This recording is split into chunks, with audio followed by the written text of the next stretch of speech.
Hello and welcome to Kelly and Righty with Kelly and Benty. The Premier League is back after the latest international break, and it's fair to say there's a lot to discuss from this weekend. Do you know what? Very impressed with VAR this weekend. Were you? Very impressed. That might not be unanimous across the board. We'll discuss all of that, but we're going to start at Anfield as Arne Slot's Liverpool overcame maybe their toughest test so far against Chelsea to go back to the top of the table.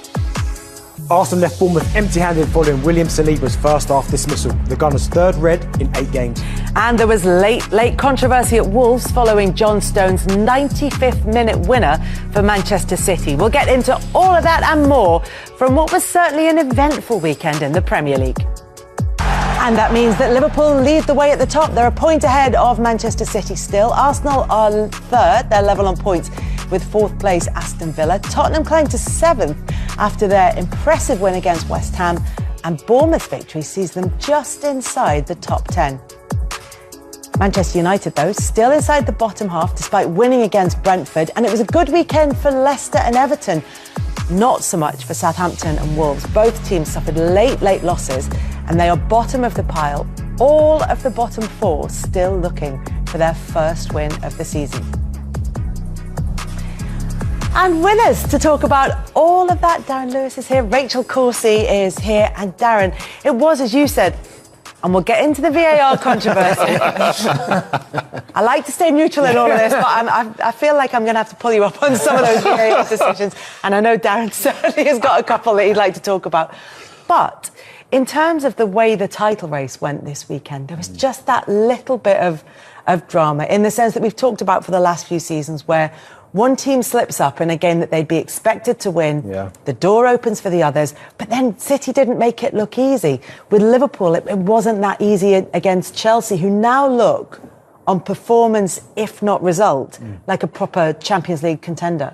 Yeah, I mean, as you said there, you look at Liverpool and Manchester City, and to me, it looks like two teams that are almost comfortable in their surroundings and look like they know what they need to do to get it over the line. And maybe with Arsenal a little bit, the pressure is starting to gather a little bit with some of the decisions they've made. The recklessness a little bit as well, you'd have to say, from Saliba, who we don't ever see that from. So, and as for Chelsea, yeah, they look really good. And I thought they'd finish inside the top four. I think the performance, although they got beat, says, OK, I think they're now moving in the right direction. So, yeah, I mean, for me, Manchester City and certainly Liverpool are certainly the two teams now you'd have to say are in pole position to fight it out for the title. Not saying Arsenal won't be there, but certainly looking at it this weekend, seeing them all play, two teams out of that three who we kind of perceive as the big three going for the Premier League title. Two of them look like they're handling the occasion well, and one team just looks like they're starting to falter a little bit. We'll talk Arsenal a little bit later, but as promised, we'll start with that game at Anfield between Liverpool and Chelsea. I feel that maybe it was the game this weekend that we learned the most from, or that we had most questions before, that we've gone some way to answering, Rachel. A little bit. I think I always felt optimistic at the start that Liverpool had the potential to sort of get back to that consistent level we saw in those few years in their prime with Klopp. Chelsea have probably been not entirely surprised, but they've built up some momentum where all of a sudden there's a lot of people going, oh, Chelsea look good. And I think probably the game itself, for the most part, they kind of just matched each other, and there was large moments where, you know, it was exciting to watch, but not a lot necessarily happened. And then obviously there was the big decisions that ended up affecting the result of the game. But I think Liverpool will be right up there, and I just think this year we've got more teams that can actually disrupt those top 2 or 3 teams we expect to go for the title. So I think there'll be probably more points potentially lost than we've seen in the last few seasons. Which makes it so much more exciting, which just adds even more jeopardy to the title race. And we want a bit of jeopardy in the title race. Let's be fair. There was jeopardy in that game at Anfield yesterday as well, because while Liverpool took the 3 points, as Rachel was saying, there wasn't that much in it in terms of the performance. No, there wasn't. I mean, Chelsea's pass completion rate was, I think, 88%. It's the third highest since Opta started collecting data in 2004. And I think as far as their front line were concerned, they played with so much creativity. Yes, Cole Palmer didn't score, but he was always a threat. And I think the way that Liverpool kind of set out it was almost with an awareness of what Chelsea could do. I expected Liverpool to go on the front foot. Chelsea they'd conceded in 5 of their Premier League games, of the 7 Premier League games they'd played previously. So no matter how good they are going forward, they'll always give you a chance at the back. And I thought on that basis Liverpool would go on the front foot. But they really were mindful of the threat that Chelsea posed, because Chelsea are that good. They are looking like a serious team. And what it's meant, I think, Kelly, and I think you're absolutely right, it's made it much more... This league is wide open. City don't have Rodri, they don't have Alvarez, they've got no real insurance policy if they were to lose Erling Haaland. We know they can win the title without a striker, but that was when they had Rodri. Now they don't have Rodri, so I think, to me, it looks a little bit wide open. Dare I say, I think even Aston Villa might be able to sneak into that little top 4. I know, I'm going to say that. I like it. But you're welcome. But I think I look at Unai Emery, and he's a past master at being able to confound doubters.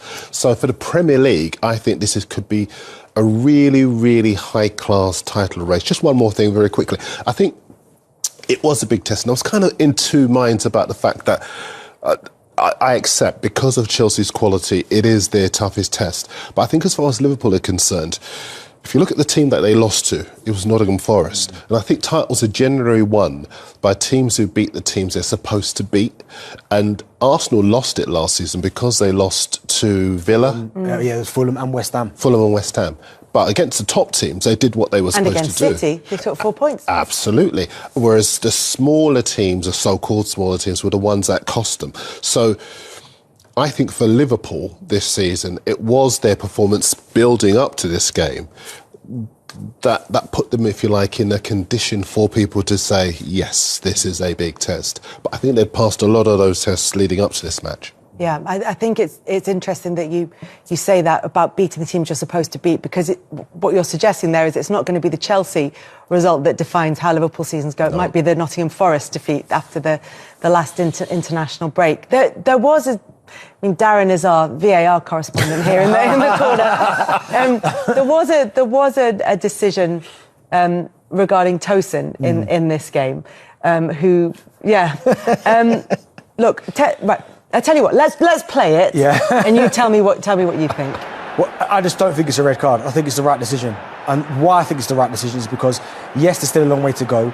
I think Levi Colwill is right there as well. There's not really a lot of pace on the ball as well, so it's not like it's flying away towards goal. So I think it's completely different to the Arsenal one. Yes, it's definitely a yellow card and it's definitely a foul. I'm not saying that. But I just think Levi Colwill was right there in the vicinity as well.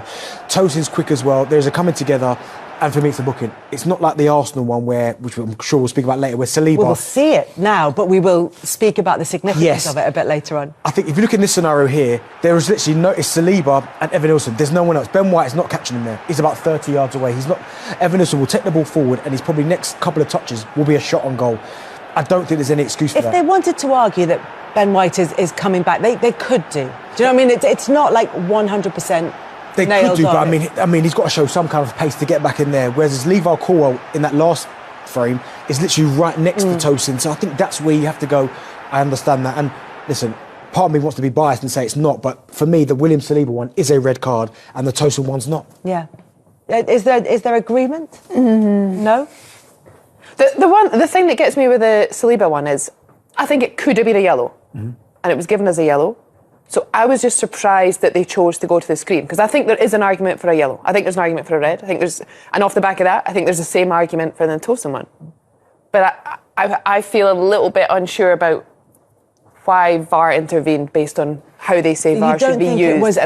It was enough of a mistake to overturn it for you? No, because I still think, similar argument, the ball was further ahead, but it wasn't like it was on the ground, the ball was bouncing. Similar sort of, that ball there. You're not thinking at that moment this is going to be a goal. Could be a goal. Is it a goal-scoring opportunity? That's where we're coming down to the sort of, the interpretation of the phrase. But I think the other one could be described as that too. And that's why I think the change is interesting. But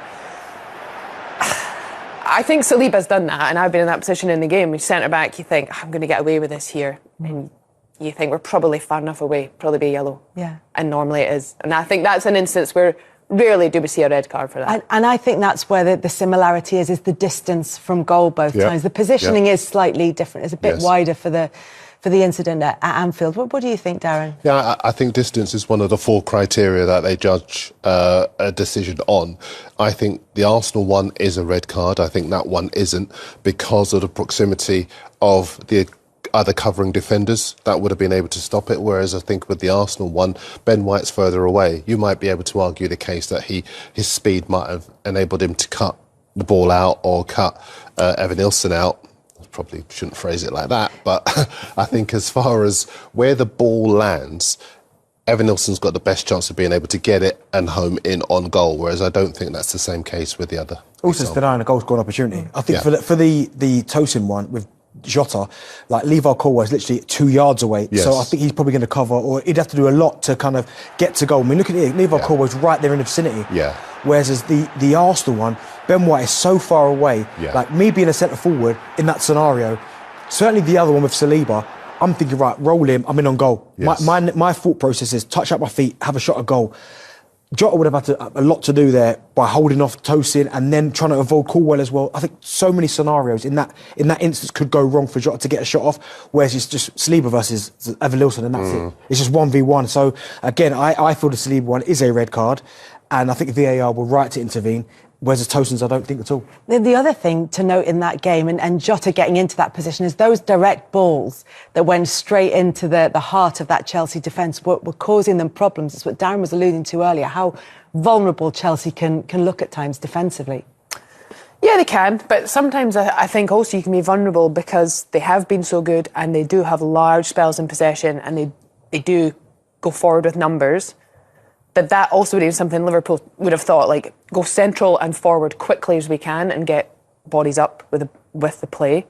It naturally does make you vulnerable. You know, often goals are conceded in the transition moments. That's why those phases of the game are so important. And I think probably Chelsea, because they've had more possession so far this season, they've dominated teams, they're now having to deal with those transitions a lot more, and they're probably just adapting to that exposure. And they've also got some younger players that are playing in those positions, which naturally you just get a higher element at times of that concentration and just little mistakes factoring in. That in the Premier League, every team has somebody that can punish you in 1 or 2 moments. And that lack of experience of playing together is playing its part in that. And I think that's one of the things that we're learning about Arne Slot's Liverpool, is that they are more, not direct, vertical is the word I'm looking for, but they are more, whereas with Klopp it would very, very broadly speaking, it would tend to go out to the full-backs and it would kind of, it's more narrow. Certainly the game against Chelsea, it was more narrow from him, but that has been a bit of a hallmark of the changes that he's implemented. I think so, and also I'd say that there is less intensity about the way that Liverpool play compared to under Klopp.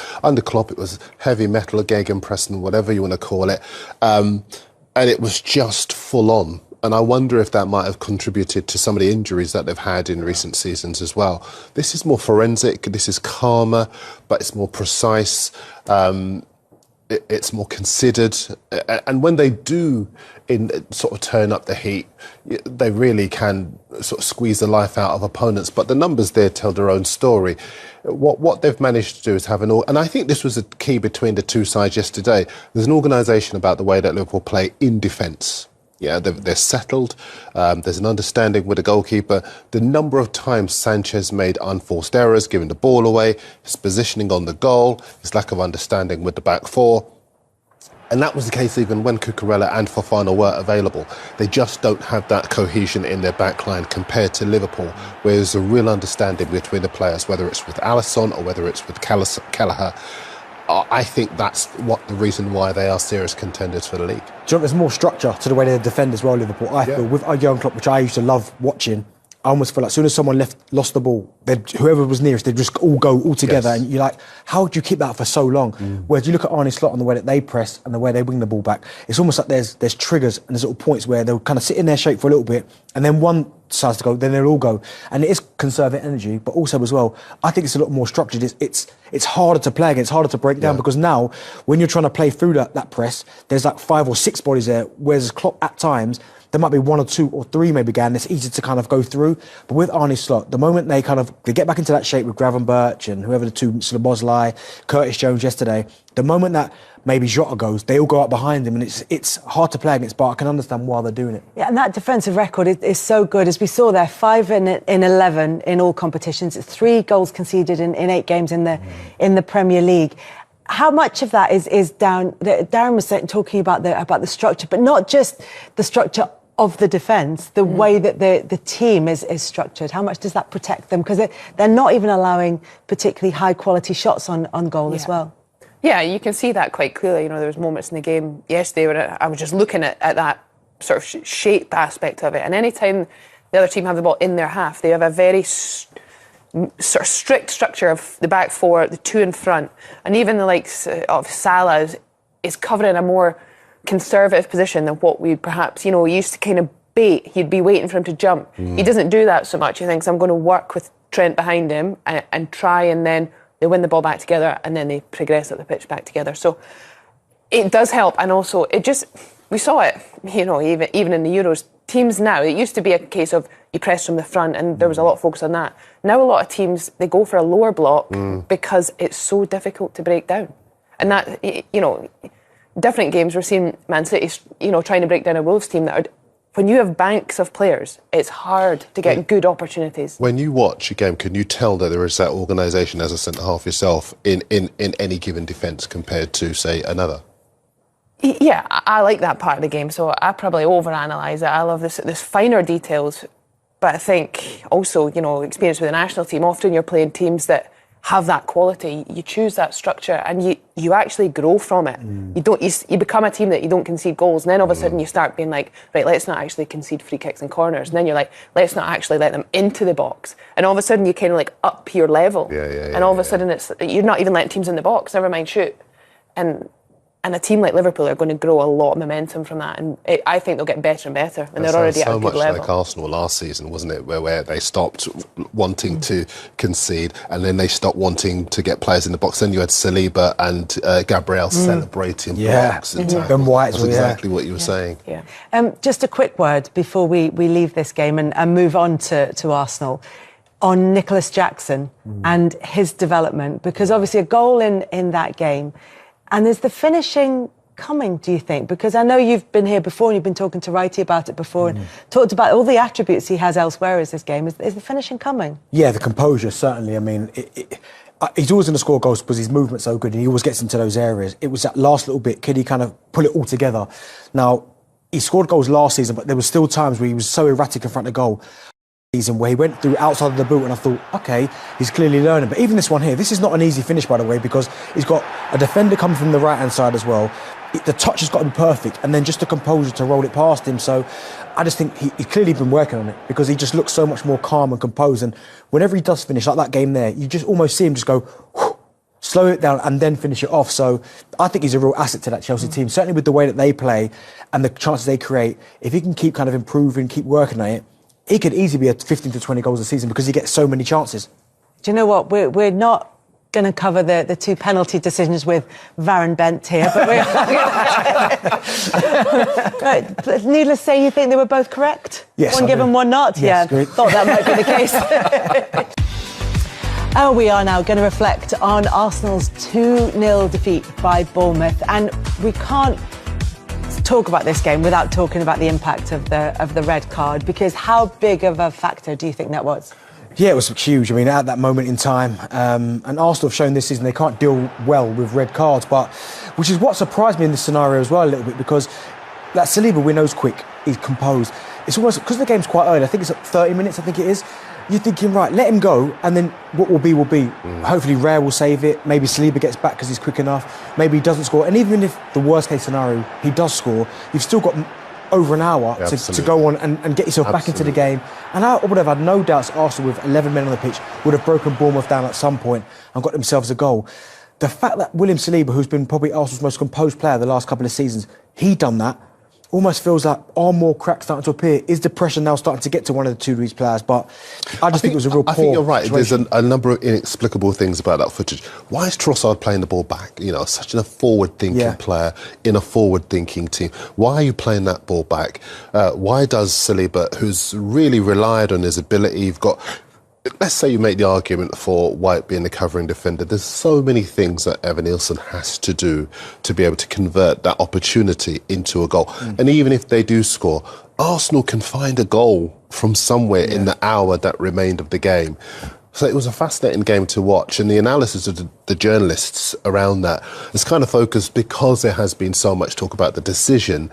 But I think there is some analysis in the media today, Monday, in case you're watching it on YouTube, around the fact that the decision-making is so very uncertain and unusual for Arsenal.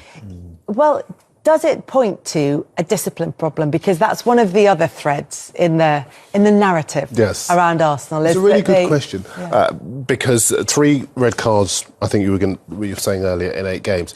The only thing I would say is that when Arsenal were winning things, you go back to the Invincibles of 03, and during that time under Wenger winning doubles, they had loads of red cards because they played on the edge. They were warriors, they were fighters, they loved to scrap.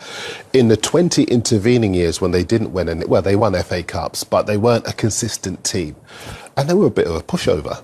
And there were lots of occasions where people said, you're not Warriors, you're not a Chelsea-type team. No leaders in there. There's no leaders in there. Team of son-in-laws, I think. Absolutely. Nice boys that you'd like to bring home for Sunday dinner. But I think... Where did that go? I want to know what was going on in your I just want to say, though, just on the graphic before, about the number of red cards, I wonder, going on Gary O'Neill's kind of tagline here, maybe Arsenal have become more competitive. Maybe they have gone, do you know what, we need to change this narrative, so we will become more aggressive. Maybe now they're getting punished more because everyone's used to the old Arsenal. Absolutely. So positive there's a element of perception that. difference. I think there's an over scrutiny on it. I think for me the Declan Rice one was an example that was made because they said at the start of the season, wasting time kicking the ball away, zero tolerance. We had that chat, the referees went around to every club, they weren't tolerating it. They made that clear. He was made the example of it, fine. So for me, I think Saliba, he's made that decision off the back of international week. I think he didn't have the best time when he was away with France. Absolutely. It's a quick transition. You're playing on the Saturday, probably got back on Thursday. I don't think he was in the best frame of mind. No. He's made a bad decision. No one will regret it more than he does. I think the Trossard one was the one where you've gone, that was a little bit of discipline there potentially. But I think people are looking into it too much. I think Arsenal are just trying to be very competitive, and realistically, they need to be. If they want to win the title, they have to be competitive. It's part of the way they play. They do have to stop play because they are very dynamic. They press hard. Do you know what it is, though? The only thing I'd say is about that, and you're right, but if it was like challenges or that in-game kind of decisions, I could kind of go, yeah, you're probably right. Because it's petulance, really, isn't it? Like Declan Rice kicking the ball away is petulance. Trossard kicking the ball away is petulance. Saliba a little bit lazy in terms of his defending by grabbing. These are almost easy way outs. They're not like... you're not making the referee have to think about it and go, do you know what? Was that challenge above board? It's almost like, well, Declan Rice has kicked the ball away. It's an easy way out. I'm sorry, but a letter of the law, it's a red card. And then Trossard does the same thing. And that is exactly the point. I think a discipline problem is where they're going in sort of waist high or kamikaze challenges. But where you're getting done... See, what I think that Saliba does... I think the question is more about mental discipline, which I think actually, even though you're saying it's an overblown issue... But then, Darren, you're kind of agreeing with... You're saying you think it is an issue, but you're actually agreeing with Rachel and saying, that this is about sharpness in terms of decision-making. And I think my question then would be then, is there the mental discipline? That's kind of the... And maybe the path I'm going along. Yeah, that pressure will continue to build because last year they got so close and there's expectation now. They want to do it this time round. And they also then have the Champions League games. Most of their players are international players. You have the international calendar on top of it. It will be hard, and the biggest thing that will be compromised is that emotional and mental part because that's less measurable. You're you go in on the Monday or the Tuesday, and you do the jump test, and you do all the tests that you do, and you be like, you're tired, we need to watch your load. You can't measure how tired your minefields for the most part. There's some things that give you warning signs, but I think players you're right. don't like to lean on that. So then that's when you see on a match day, the mistakes lead to goals, mistakes lead to red cards, and Yeah. All of that there is an expectation on Arsenal now, because Rodri's not there, because Alvarez has been sold, because lots of people think, well, City surely can't do it 5 years in a row. So everyone's looking at Arsenal now, and on top of all the things that you just mentioned, that expectation of we should be able to do it. We've invested heavily in a good defence. We're relying on the players who came, I think they scored only 5 goals fewer than City last season. Surely we should be able to do that. How heavily does that weigh on their minds? And we should also say it's one defeat. Yes. we get very carried away, and we know, but as you said, that there will be teams dropping points this season. The Premier League feels like it's more competitive. But in terms of the significance of that red card, we've talked about what it means more broadly, but to go into the specifics of it, the fact that it was Saliba who was the player who season before last was his absence was seen as the one of the decisive factors and why they didn't quite get over the line in terms of the title challenge. The fact that they've got Liverpool next weekend when you want to have all your players available. It's the fact that it's him, isn't it? That Well, he was always the one that a lot of Arsenal fans were saying, if you lost Saliba, that's where the worry would come from, because although Odegaard's been out for a little while, Arsenal have coped quite well. They've found different ways of winning. But all of a sudden now you take Saliba out, and because those two have played together for so long, they've got that kind of continuity between each other. They know exactly what they're going to do. All of a sudden now, yes, Ben White can play centre-halves, Jakob Kiwior can play there, Timber. But because they haven't got that repetition of playing alongside someone every single week for the last couple of seasons, it is a problem, it is an issue. So... And that's where I look at Saliba and I think he's been so good for so long. He's so calm and composed, whether it's in possession, defending. For him to make that mistake moving forward, I'm not going to say it will derail Arsenal's kind of situation moving forward. I don't think it will. But I think you have to all of a sudden now look at it and go, well, 3 games without William Saliba. It's an issue. One game. It is an issue. But because it's that game against Liverpool, one of your rivals, because I think that's an issue as well that's kind of come from nowhere, because for the last couple of seasons it's been Manchester City, chase them down. If we finish above Man City, we win the league. All of a sudden, Arne Slot's coming in, and maybe subconsciously they've gone, it's not Jurgen Klopp, maybe we haven't got to worry about them just yet. Because Arne Slot's come in and has been incredible so early, all of a sudden now Arsenal have got that to deal with. Then you throw in the red cards.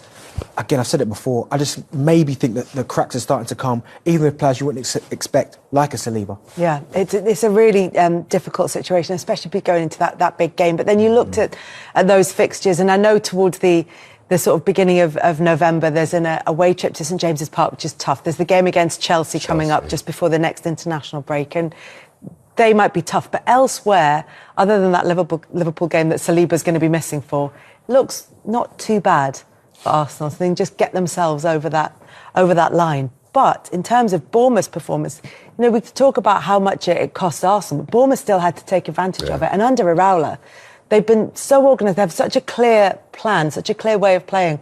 And it feels like a club that has had that sort of line of, you're nodding down, that line of progression. Yeah, I do. I am nodding to them. Because Gary O'Neill was there beforehand, and lots of people felt when Gary O'Neill, and the context of Gary O'Neill is important, because Scott Parker, after Liverpool had beaten Bournemouth 9-0, and he said, I can't do any more with this team, and Gary O'Neill comes in and gets them safe and pulls them away from the relegation zone, and lots of people look at the job he's done and say, well, how can you replace him with Areola? But the club clearly had a very clear idea of what he could bring to the team and the way that he could make them play.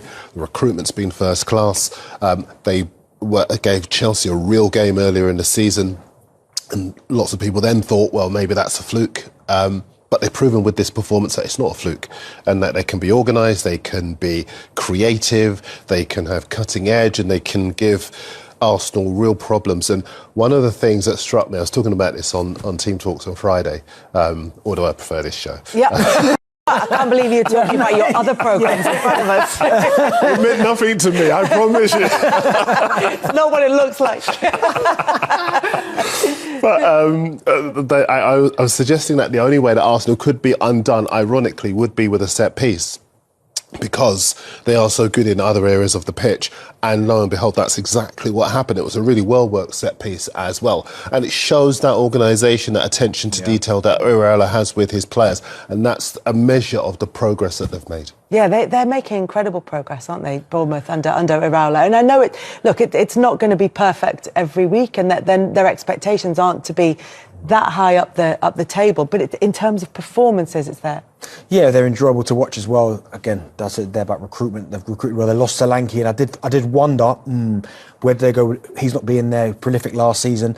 But other players have stepped up. I'm a big fan of Semenyo. He's a good player. I'm not sure how long he'll be there because I think he's got all the attributes. But I think he's doing a decent job because certainly when he first got the job after Gary O'Neill went, I was a little bit like, really? Is this where they're going? But fair play, he's taking them to another level. I look at them now as an established Premier League side. I don't think there's any fears of them going down. Yes, they've had a few ropey results in there, but I think they've shown with that performance against Arsenal, they can give anyone a game and fair play to them. Yeah, it's looking really good for Bournemouth, certainly in terms of their performances and beating the teams that they would be expected to beat and getting those results, not being on the wrong end of them. But it's just, as well as they did, it's the fact that this was a team that their Arsenal were supposed to beat. Yeah. This is the one.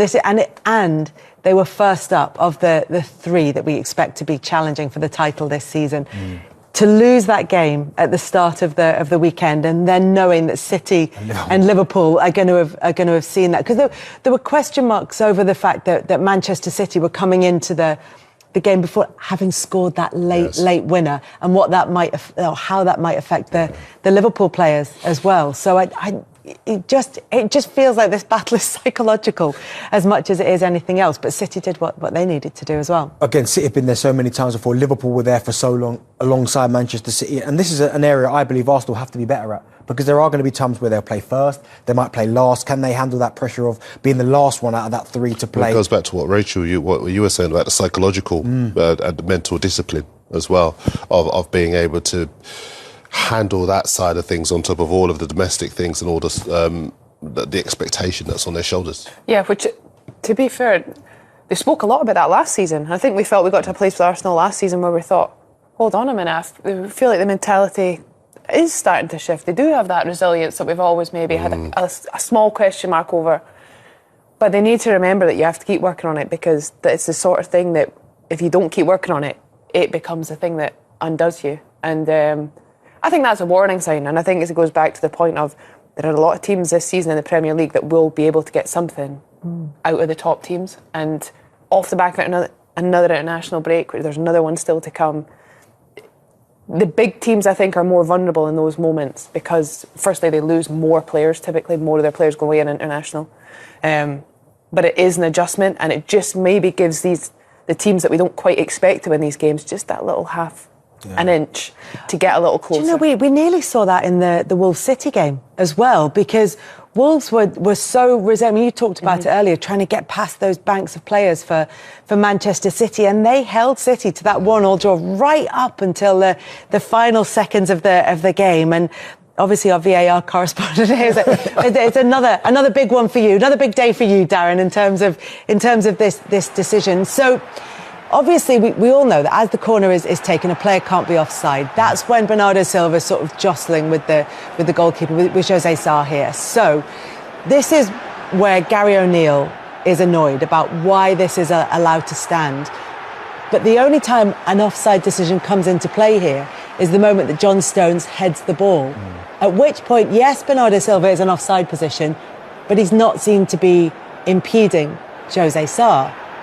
So has he done enough in the early stages to impede Jose Sarr, to make it difficult for him to set himself? And if so, is that against the spirit of the law, if not the letter of the law? And I'll be honest, I think it was a goal. I had no issue with it. I thought Bernardo Silva, yes, was a slight distraction, but I think in those moments there, Jose Sarr's got to be stronger. Get him out of there early. But also as well, when the ball comes off John Stones' head, I don't think he's got any chance of saving it anyway. And Bernardo Silva's not there anymore. So, I mean, look where he is there. He's got a clear line of sight at the ball. For me, it's a goal. See, I'm uncomfortable with it, I have to admit, and I know I'm in the minority, but as the ball's coming in, as you rightly said, you can't be offside at that point. But the fact that the goalkeeper is having to shove him out the way, and Bernardo Silva at that moment, what is he intending to do? He's intending to disrupt the goalkeeper. And so for me, I'm uncomfortable with it. I can see why it's allowed to stand. Bernardo Silva, that's not a foul. No, it's not a foul. It's not a foul. It can't be given as a foul. No. And he can't be given offside. No. He can't be impeding the goalkeeper because from an offside position because he's not offside. But the rules do talk about the attacker or the individual, if you like. If the goalkeeper is distracted, that is in the rules. If there is an attempt to distract the goalkeeper, then the goal should not be allowed to stand, and that's what Silva's trying to do. From an offside position, but by the time the ball's headed and he's officially in an offside position, he's here. He's to his right, and I completely take your point that it feels as though that's working in a grey area. Yeah, because I think the actual phrase is interfering with play. Now, if you are disrupting a goalkeeper to a point that he's having to shove you and then he's having to be mindful of the fact that you are in front of him, even though when we see he has a clear line of sight from Stones' header, but you are interfering with play if he's got to give you a shove. But Sarr has a right to be there on the line. But so does Silva. Yeah, but Silva's got a right to be there, but not to be leaning on him as he is. But if you actually watch it back, Sarr kind of comes into him a little bit because goalkeepers hate that. They don't want people in their area. Yes. They absolutely hate that, which is why he's there.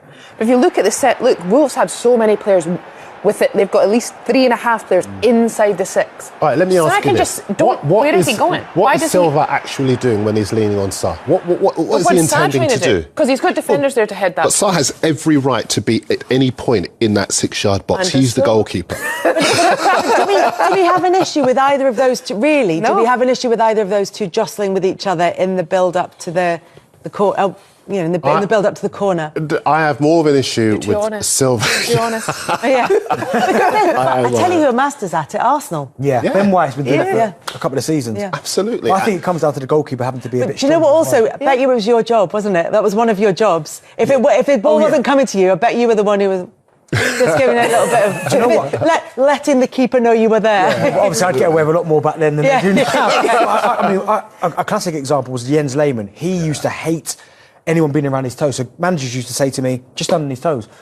Accidentally stand on his toes. And that's where, in that scenario, I know you can't get away with it.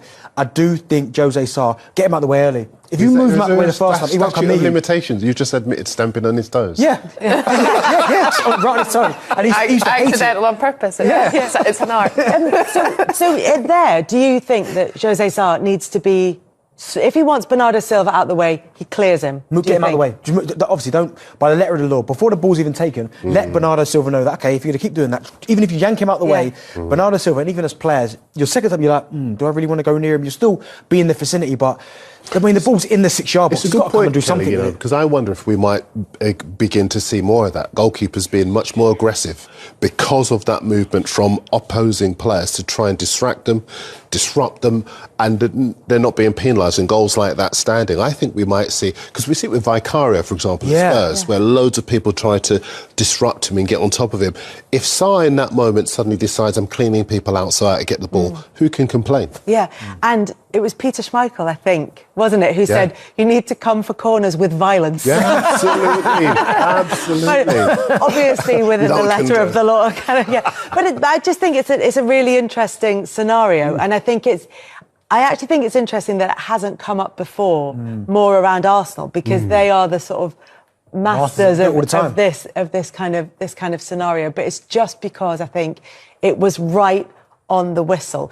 But there was always a sense in that game that Manchester City were going to get that goal, wasn't there? When you've got one of those sides like Manchester City that are right at the top of the table, you know how Wolves' season has gone so far, and it just felt like that goal was coming. It's almost like we've had Fergie time. Now it's almost like Guardiola time or whatever. But I should be able to think of a headline as just somebody who works in my job. But the fact is that that they are a team that you trust.